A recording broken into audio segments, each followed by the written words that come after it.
مسلم league نون کی حکومت ختم نہ کی ہوتی تو آج پاکستان G20 ممالک سے آگے نکل چکا ہوتا۔ قوم کو خود موازنہ کرنا چاہیے کہ کون کیا کر کے گیا۔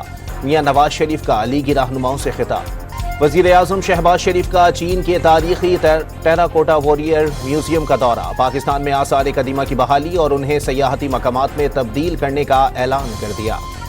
وزارت توانائی نے دنیا کی سب سے بڑی سولر کمپنی کو پاکستان میں مینوفیکچرنگ پلانٹ لگانے کی دعوت دے دی۔ چینی کمپنی نے ہر ممکن تعاون کی یقین دہانی کرا دی۔ محکمہ ایکسائز سندھ کا ٹیکس نظام آن لائن کرنے اور ون لنک سے منسلک کرنے کا فیصلہ۔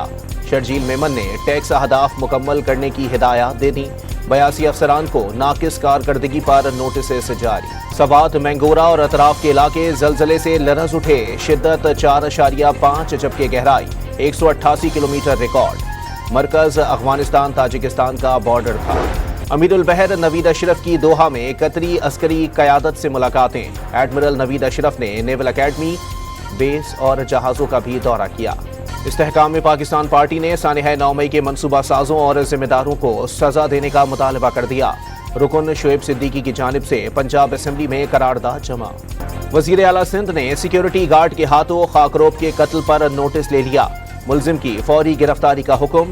واقعے کی تحقیقاتی رپورٹ بھی مانگ لی۔ خیبر پختونخوا بار کونسل نے پی ٹی آئی رہنما علی زمان ایڈوکیٹ پر حملے کے خلاف 10 جون کو عدالتوں میں ہڑتال کا اعلان کر دیا۔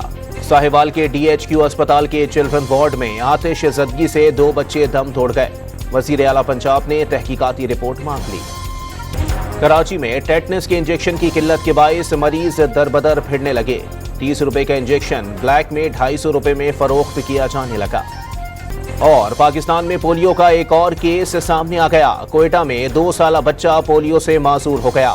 رواں سال اب تک پولیو سے 5 بچے متاثر ہو چکے۔